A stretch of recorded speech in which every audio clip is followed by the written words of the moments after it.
battlefield. We begin with breaking news. Delegations from Israel, Hamas, and the U.S. are heading to Egypt, where negotiations begin tomorrow involving President Trump's 20-point ceasefire plan.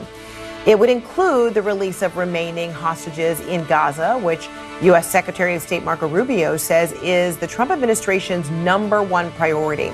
But despite ongoing efforts to push the ceasefire proposal ahead, at least 15 people have been killed in Israeli strikes in Gaza today, according to hospital officials. We've got team coverage of all of these developments. Nick Robertson is in Egypt. First, though, let's get the latest from CNN senior White House reporter Kevin Liptak in Virginia, where President Trump is set to deliver remarks. So, Kevin, the president spoke from the South Lawn earlier about the latest on Gaza. What did he say?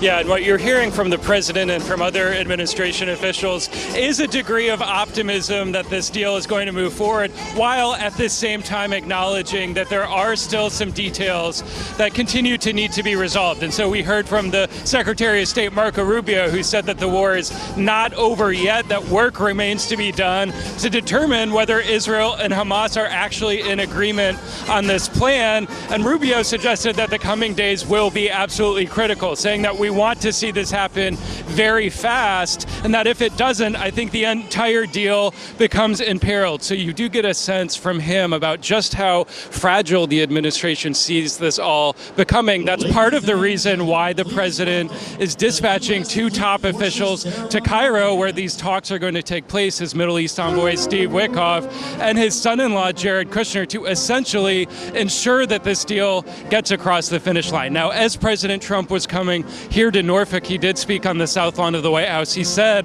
that this was a good deal for all sides of this, for Israel, for Hamas, for the Palestinians, and for the Arab world. But he also sort of acknowledged that there would need to be some flexibility. Listen to what he said there. We don't need flexibility because everybody's pretty much agreed to it, but there'll always be some changes. But the Hamas plan, I tell you, it's amazing. You're going to have peace, if you think about it, peace in the Middle East for the first time in, they say, really 3,000 years. So I'm very honored to be a big part of that. Look, they've been fighting for a plan for years. We get the hostages back almost immediately. Negotiations are going on right now. Will probably take a couple of days, and people are very happy about it. So you hear the president there allowing that there will need to be some changes. What those changes are could be potentially significant. These two sides have been quite far apart on a number of details heading into this, and it's not clear that they're ready to cede any of that ground now. Now here in Norfolk, the war in the Middle East will be sort of front and center. We're standing right next to the USS Harry Truman, which returned over the summer from a lengthy deployment in the Red Sea, where it was battling the Houthi rebels. That sort of a fall-on effect of the war in Gaza. And so clearly the president very eager to resolve this conflict, but whether this plan is what does it, I think still very much an open question. All right. Kevin Liptak, thanks so much in Norfolk. All right, let's go to Nick Robertson now in Cairo. So, Nick, indirect talks between Israel and Hamas are set to begin tomorrow in Egypt. So what should be expected? Well, we shouldn't expect an easy ride, that's clear. Marco Rubio earlier today said 90% of the negotiation has been done, but the remaining 10% is very tough.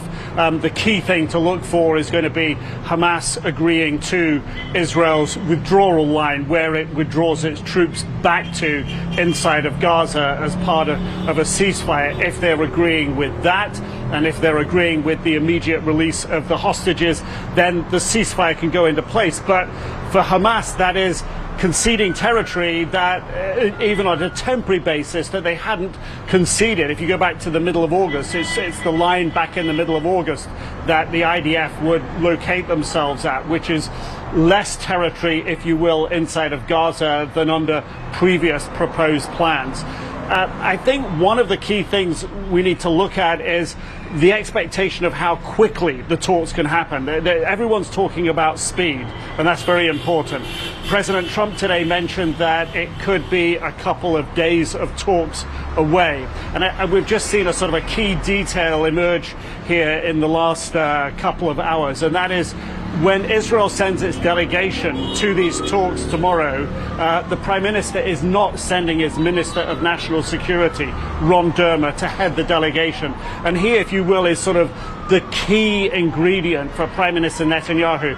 When you see that Ron Dermer is going to the talks, you know that you're close to the end game. Now it's going to be senior officials in charge of hostage releases, in charge of intelligence security issues. So it feels that we're still a little stretch away. And of course, the key thing here is Hamas has not yet agreed to giving up its weapons, not yet agreed to not being part of the political future inside of Gaza, or not agreed to what the political future inside of Gaza might be.